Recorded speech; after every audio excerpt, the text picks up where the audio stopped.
Happy Friday, everybody. Friday starts the weekend, and we are here to make your weekend a profitable one through the props betting market.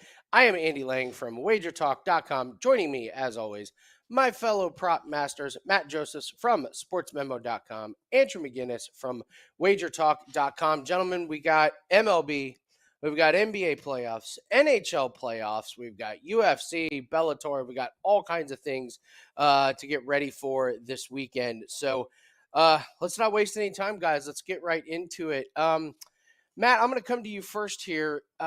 First off, thank you for changing into your blue shirt. That was diabolical. Behind the scenes, if you don't know, it drives me nuts when I wear the same color shirt as somebody else. So right before the show, Matt ran and changed into a blue shirt. So I had to go live wearing the same shirt as somebody. So if I'm completely thrown off for the show, that's why. But no, Matt, every Friday we get your update on MLB props, talking about K props, batter props, pitcher props. So let's talk about some pitcher and hitter facts. And then could we have a new Jets over half a point first quarter in baseball? This is a fantastic throwback. This was when the Jets were absolutely horrific a couple years ago, yet they were scoring at least a field goal every first quarter. And so Matt was cashing every week on the Jets to score over half a point. So do tell, what is this Jets over half first quarter bet that is now appropriate in baseball? And then we'll get into some pitcher and hitter facts as well. All right, so we all know the Oakland Athletics are bad. They're really, really bad, and eventually they may go to Vegas. So this has been a miserable season for them. On the road, though, they are averaging 3.25 runs per first 5 innings. They start out really hot. They've quite often we've seen DraftKings in the books that set the numbers for these put the number at 1.5. They've gone over this in 11 of their last 13 games on the road, over the 1.5. So they're a team that's scoring a lot of runs in the first 5 innings on the road. So it's a bet that cashed, I believe, in every single game in this Yankees series. Now, when they get home, they're only averaging 1.58 runs per game, first 5 at home. But on the road, they're doubling that. So I think that's something you certainly want to look for. They're home now, unfortunately, so you'll have to wait for the next road trip. But the Oakland Athletics on the road are a team that scores a lot of runs early in their baseball game. And by the way, they're a green and white team, much like the Jets. So the parallels are very impressive there. All right, so some numbers for you here. Some teams are on some great under streaks when it comes to K props. The Rays have gone under in 8 straight K props. Today they get Garrett Cole in a rematch against him. The Braves have gone under in 10 of their last 11. It was actually 10 straight, and then the last game, Brian Bello went over his number to snap that streak. And the Dodgers have gone under in 8 straight. They get Blake Snell tonight in a back-to-back rematch with him. On the over side, Toronto has gone over in 7 of their last 9 games. They get Spencer Strider tonight. That number set really high at 8.5. The Mariners have gone over in 13 of their last 16. They get Matthew Boyd tonight, a 5.5 number there, which seems a little bit high, but maybe not high enough. We talked about the Guardians last year. This is a team that went under their K-props so much. They went under 25 of their 43 games against Southpaws last year. This year, they're 11-4 to the over, so that's something you might want to look at if you keep track of that sort of thing. And finally, 5 of the last 6 starting pitchers have given up 4 runs or more to the Cincinnati Reds. Yuri Perez is making his major league debut for the Marlins tonight, the 6'8" kid who has never made above Double-A. He might get rocked tonight by a Cincinnati offense that is a little hot, but we'll see how they do in Miami beginning a series tonight. Great information, Matt Josephs at sportsmemo.com. I got to tell you, Matt, I've been fading the Oakland Athletics almost every day, and it's a great point because it's more fading the pitching than the batting. I mean, the batting's not great, but it's just their pitching that is just their weak spot. So I think it's a great look. You're getting great value on the worst team, but I think their pitching is just the ultimate weak spot for that team. So what a great look. On the road, Athletics team total over in the first half. It's why we love doing this show. A random prop like that can just really build your bankroll really quick. Andrew, coming to you. Let's revisit some goalie props in the NHL. What have you noticed in these series that are going? Because some of these series feature a lot of goals. So what are we looking at with the goalies? Absolutely, Andy. It's so funny because I talk about this all the time. There's different ways you can approach it as far as, looking at if you like a bunch of shots on goal props, right, for a team. I've been telling people these days, if you like a bunch of shots on goal props and you're trying to decide which guys to take on one team, you're better off just taking the goalie save prop on the opponent there. But one thing I'll preach is that a goalie getting a lot of saves isn't always correlated with that team winning. A couple of days ago, a lot of people liked the Dallas Stars to win after they lost a big one to the Seattle Kraken. They got blown out against the Kraken, right?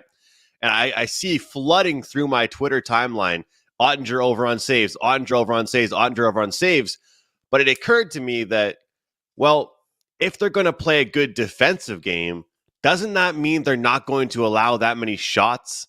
And I think that's really the thing you have to look at, is that just because a team is going to play well, it doesn't mean their goalie is going to have lots of saves. It probably means he won't have that many because they're going to play very well defensively and not allow many shots in general. So there's so many different unique scenarios to look towards, but Joseph Wall, he makes his playoff debut for the Maple Leafs. Ilya Samsonov is injured.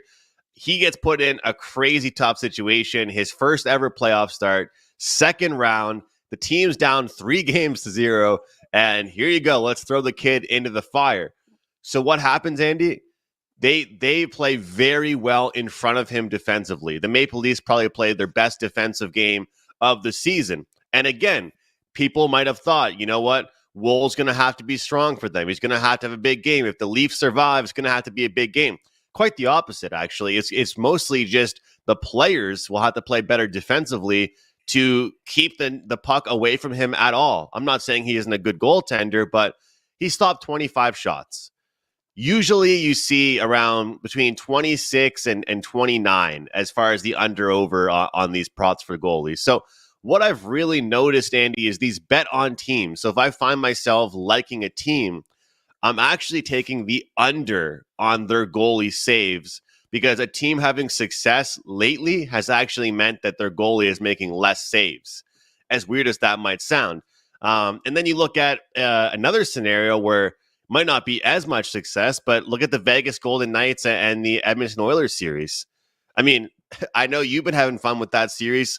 The save percentages, it's almost like I'm using the same philosophy just in a whole different way, because these guys, they're not hitting their over on their save props because every third shot goes in. So my whole point of this segment is to remind people to not just bet the overs with these goalie props. If you're betting these and getting into them, you have to understand that there's not many chances being created. And then in some of these series, when they do shoot the puck, they're dangerous and they're going past the net. Or these teams are really just buckling down defensively. So the shot counts are lower, but they're scoring at a higher percentage when they do shoot the puck. So I guess in the summary here, look towards the unders. If you like a team to win, it does not necessarily mean their goalie will go over their save prop. I actually think they'll go under because their team will play well defensively. If you like a team to lose, I think that's actually where a chance where you can look towards the over on the save prop. As funny as it might sound, Andy, hey, I really think this team's going to lose, but their goalie's going to play really well. It sounds kind of funny to say, but he's probably going to face lots of shots. I understand it. We're actually going to do a best bet involving hockey, and one of your aforementioned goalies will be brought up as well. So great look on the goalie props if you want to attack hockey a little bit different. Today I'm going to go over to start round 2 parlay. I do this pretty much every week in UFC. So there's a prop out there. Will a fight start round 2? So all you need to do is get out of the first round. These are very juicy, so you have to add 2, sometimes 3, actually most of the time 3 fighters. So here's what you're looking for. You're looking for 2 pretty tough guys who aren't going to get knocked out or who aren't going to get submitted. And you're looking for guys whose matchup should create longevity. So a couple of wrestlers who don't really finish a whole lot. A couple guys who maybe don't have the best striking. So here is an example for tomorrow's UFC card to start round 2. I will start with Cody Stamann and Douglas Silva de Andrade. These guys are wrestlers, and I don't think they have very many finishes in them. So I expect this to be a pretty cagey fight. I think it goes the distance, but I certainly think that it starts round two. I would expect a little bit of feeling out on the feet process, some clinch work, but these guys really aren't submission specialists, and I think they're both tough enough to make it out of the first round. The next fight we'll go to is Daniel Rodriguez versus Ian Gary. I expect this fight to play out on the feet, but Ian Gary just doesn't have the knockout power, especially against a guy like Daniel Rodriguez. This is a big step up in competition. So Gary's long, he's rangy.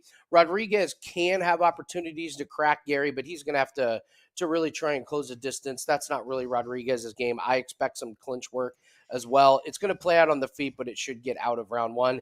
And then finally, Brian Battle versus Gabe Green. Both these guys are tough as hell. Gabe Green, man, I mean, the guy went toe-to-toe with Ian Gary in a short notice fight, and Brian Battle likes to wrestle as well. Brian Battle has a quick knockout 2 fights ago. Gabe Green is way better than that guy. So I expect this to be on the feet for a little bit, mix in some wrestling and some clinch work. But if you combine all 3 of these, all you need is these fights to start round 2 and you get minus 159. It's a great way to add 1 or 2% to your bankroll because it ends up being juicy. You don't put a whole lot on your bankroll in these, but week in, week out, these have been really, really profitable over the last few weeks. So that is how you can build a fight to start round 2 parlay. All right, gentlemen, let's move on to some more extended topics. So, Matt, you had said let's talk about the 76ers. Is it going to be next round? Is it going to be game 7? Well, we got our answer. Um, I, the only one in this series that has been consistent for me has been Malcolm Brogdon. I haven't had a good read on anybody else. So what are you thinking in the 76ers Celtics this last game? I mean, is this all hands on deck for all the stars? Like, why would you even sit Embiid and Harden? Do we take overs with there? Or do you think we have some unders? What do you expect in this final game of the series? Well, I'll say this. I mean, outside of the last game 5 where he missed it by 1 point rebound or assist, Marcus Smart's been my guy, unfortunately, and it Nice. makes me vomit a little in my mouth saying that because I can't stand him. But the guy scores, he rebounds, and he assists. And the books consistently have said around 20 and a half and 21 and a half. And the one miss he had, I think, in game 5, he missed by 1. And game 6 yesterday, it was 21 and a half, and it went well over by the third quarter.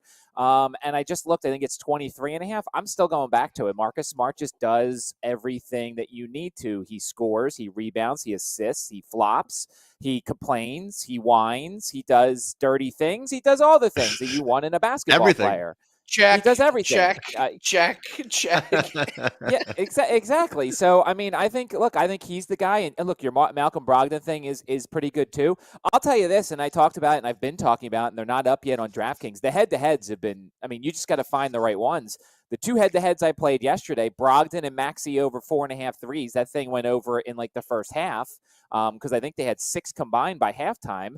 And then Horford and Maxey over 10.5 rebounds. Horford gets that almost by himself. Maxey's actually a really good rebounder. He gets 4 or 5 rebounds. If the books set the 3.5 that they've been setting so far all series, I keep playing the over on Maxey rebounds. So it's really the thing I'm just saying is there's the long list. And if you look at it and you're like, man, I don't want to go through all of these, but if you go through them, the ones that you can find, you can win easily. Both of the ones I played, I won by halftime or the third quarter. So just take your time and find the things. I think Maxey's going to play well. I think he's going to keep rebounding. I think Smart's a guy you got to go back to. I think Brogdon's going to hit threes. As much as it pains me to say, I think Al Horford's due. He's going to keep shooting. I think you're going to get a low enough number on Al Horford threes. If you pair him up with a Maxey, you get like a 3.5 on the head-to-head. I think it goes over there. So look at these head-to-heads that DraftKings keeps offering because I think there's some value there if you take the time to go over each and every one of them. Matt, I would also add to your Marcus Smart, take the over on amount of times he drives into, a 3-man defense under the rim while one guy is standing wide open behind 3-pointers as he throws the ball off the backboard and gets bailed out by a nonsensical call. I would definitely take the overs on that if they have a head-to-head matchup with that one as well. But can you refresh us real quick where we find these head-to-head matchups? Because you're the only one I know that's doing them and you're crushing them. And they're so great. Where do we find them at on the website?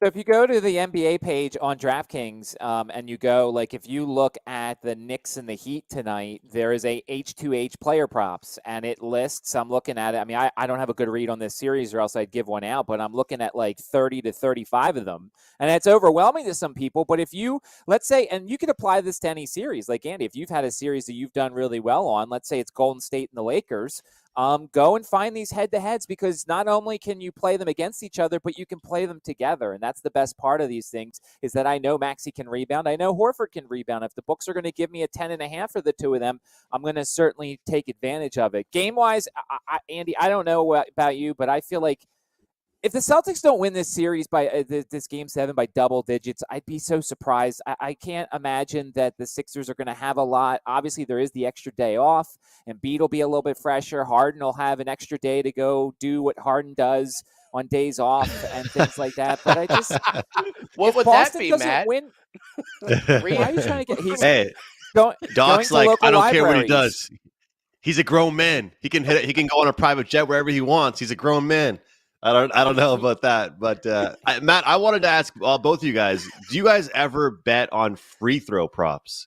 I don't know if we've discussed it on the show before, but I know that you can just bet on everything these days, and there's so many different types of props to look at. But in a game that Andy mentions, probably not going to be a lot of time on the bench for some of these superstars. And I know that some players, cough, cough, Harden, excels at the free throw line. Very good at drawing fouls. Would you ever look at free throw props? I don't know if I've ever seen free throw props. Matt, have you seen I free haven't throw either. props? I don't know if No. I don't know if I've ever seen them. I have to look now. Though now you got my wheels spinning, because I'm like, yeah, smart over free throw. Yeah, like a Yeah. Harden, absolutely. Oh yeah, absolutely. Yeah, Matt, I picked the wrong guy last night. I picked Booker, and of course, KD went crazy with his free throws. So, Matt, I got to be honest with you, I don't trust the Celtics team in the slightest. Their coach doesn't know how to call timeouts appropriately. He's not the leader in timeouts. It's a game 7. The Celtics have way too many holes in that team. I think if Philly can put the pressure on him early, I think the cracks start to show. I would not rule out a Philly win. I think, and now Boston gets off to a great start. Philly's not the kind of team to make a huge run in the second half. But I gotta say, I think you guys, this is a 50-50 coin flip game for me. I don't trust that. I don't trust the Celtics team in the slightest. It is also a Game 7, though, and we know what Doc Rivers does in a Game 7, and we know what Joel Embiid does in a Game 7, as today is the anniversary of the Kawhi shot. I think, like 3-4 years ago, when the Sixers had a championship-level team and decided to keep Al Horford and Tobias Harris over Jimmy Butler, as Jimmy likes to remind everybody as he walks off the court. But yeah, I don't trust the Sixers. I don't trust the Sixers. Why should I trust the Sixers when you've got two mercurial players leading the way in Harden and Embiid? If they play well in the first couple minutes, maybe they have a shot. But like, they both can get mopey, and then we struggle to do any sort of scoring. well, don't forget Matt, what Jason Tatum said. He's humbly one of the best players in the world after going 1 for 10 in the first half. He's humbly. As long as you add humbly, that you can say anything, apparently. He almost humbly got benched if he kept up that shooting. Well, Matt, great stuff on first off on the MLB and on those NBA matchups. Tell everyone where we can find you and what you will have up for this weekend. I will have some baseball up this weekend, and we're doing pretty good in the K-Props, the 23-14 run in the K-Props. They're going really well right now, and certainly you can find that stuff on sportsmemo.com, and follow me on Twitter at MidMajorMatt. I'm posting my NBA stuff on Twitter because I don't think I'm good enough yet to be trying to sell this stuff. We've turned a profit on 4 of the 6 Sixers Celtics games so far, and the 5th one was really close because Paul Reed's double-double almost pushed it. But you can find my thoughts on Game 7 once they put the head-to-head props up on DraftKings at MidMajorMatt on Twitter. Beautiful. Go find him at sportsmemo.com. Andrew, coming to you. Betting the depth players. So let's do a little deep dive on some of these players that might be off of people's radars. How are you approaching some of these depth players? Well, I think I speak about this quite often, but I just kind of wanted to mention it because all you hear about, and all you really see on everyone's betting shows is just like, yeah, you know what? I think I'm going to take Jokic to get a triple double. I think I'm going to take this guy. And don't get me wrong. I mean, those are great bets. Like, I mean, hey, Joker gets one every game, it seems like. But I don't know if that's like groundbreaking news. You know what I mean? I could probably train my parrot or my dog or anybody to just say, hey, yeah, Joker to get a triple double, right? So trying to find some of these guys down the depth chart. For the Dallas Stars, they're a team that I've looked at in hockey for betting props big time. And a big reason for it is because number one, well, the total has been 5.5 in a lot of their games throughout most of the playoffs. So with that being the case, you get a much better price on these props, simply because they don't expect there to be nearly as many goals. Looking at third line players, Jamie Benn, Wyatt Johnston, and Evgeny Dodonov, those are three players that have a lot of points throughout this series. The Dodonov has, I believe, 5 or 6 goals in the playoffs so far. And I'll tell you what, guys, if there was an odds maker setting a line for how many goals he'd score in the entire playoffs, it probably would have been 1.5. So there's certain teams you can look at. I mean, look at Campaign yesterday. Look at that first half performance. I know he's not really a depth guy, Michael Porter Jr.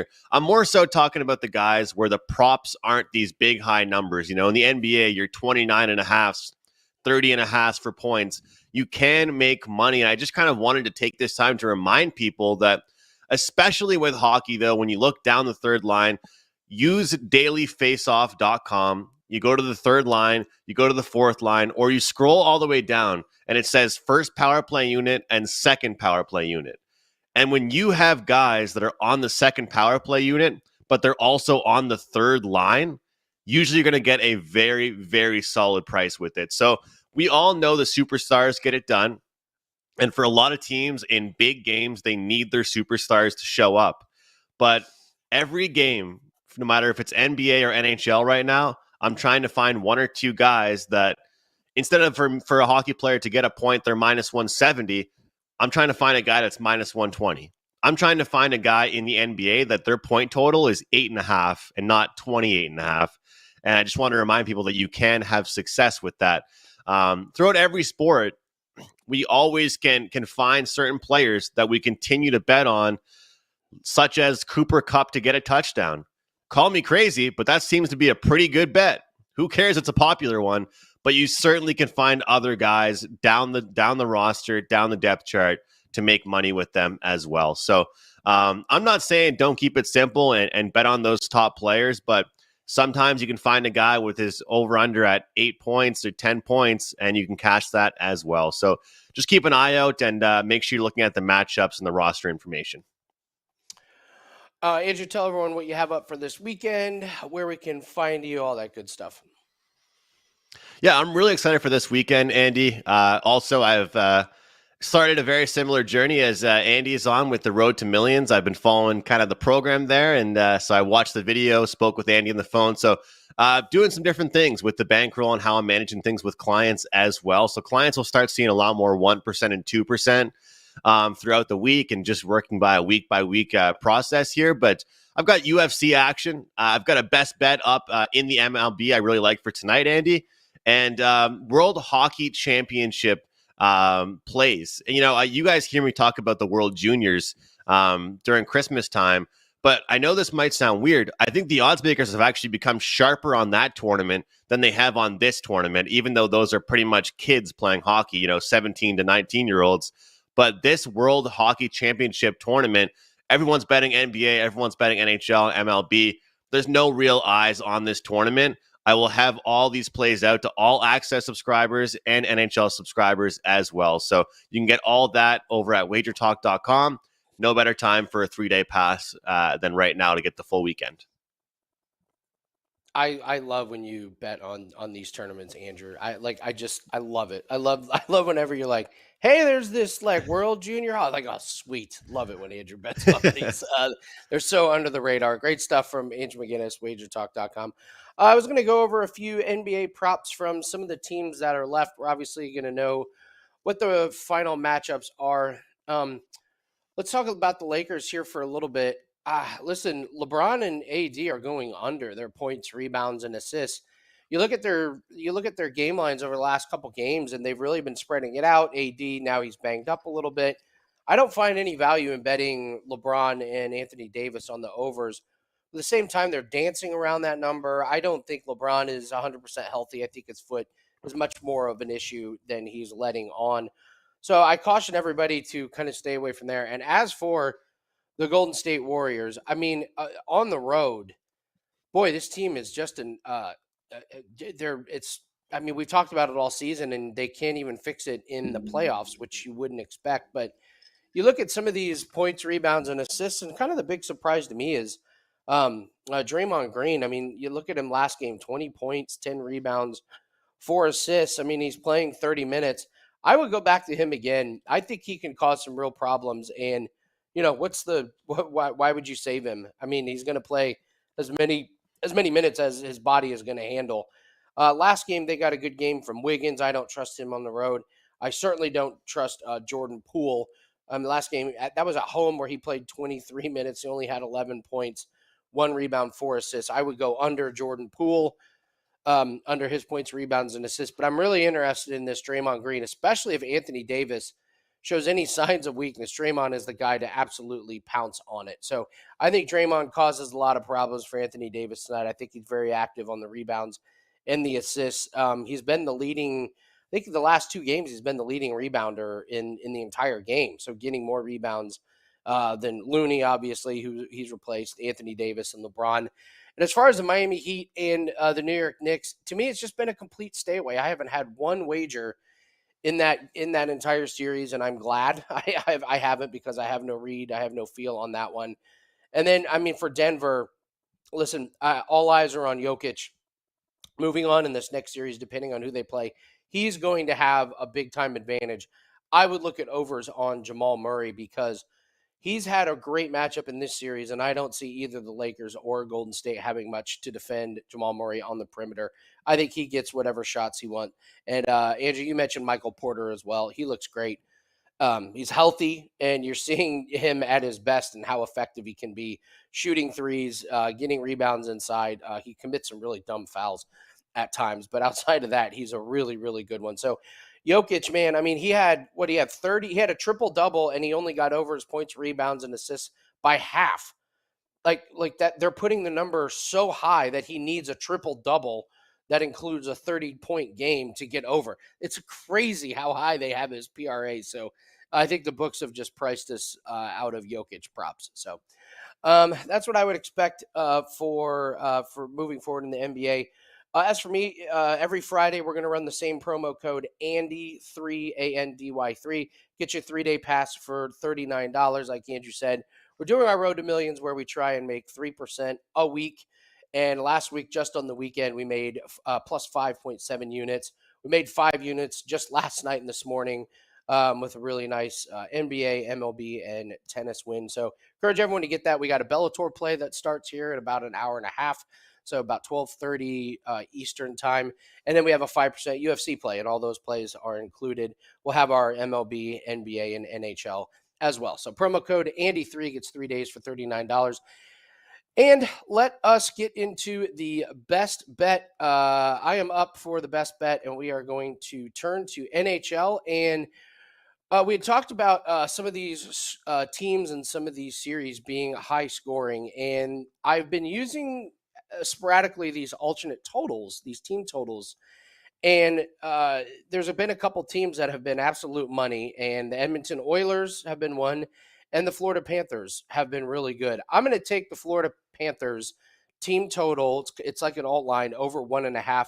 They only had 1 goal last game. That broke a really long string of them getting to 2 goals. I think that was just kind of an outlier. I would expect them to bounce back. I mean, the defense played great for Toronto. I mean, they really needed to. And they only had 25 shots on goal, which Andrew did a really good job breaking down that is a lot more about the defense as it is the goalie, having 24 saves on only 25 shots. I think Florida gets it together and fires a lot more shots. And when you look at this team, I mean, this was the first time in this series that they got held under 1.5 goals. Before that, they had 3, 3, and 4. And then in Boston, they went over every game except the very first game of the series. So I'm going to go the Florida Panthers over 1.5, and I'm going to parlay that with the scoring machines in Edmonton, and I'm going to take the Edmonton Oilers over 2.5. Andrew, I know you cashed. Did you cash an over team total as a 5% play in the first period? That's how good they are on offense. I think you had over 3.5 team total. That was a fun night. That was a great night. It was incredible. So, but that just shows the power of Edmonton and what they could do. I'm going to take them over 2.5 on their team total. They've scored 5, 6, and 5 in their last 3 games.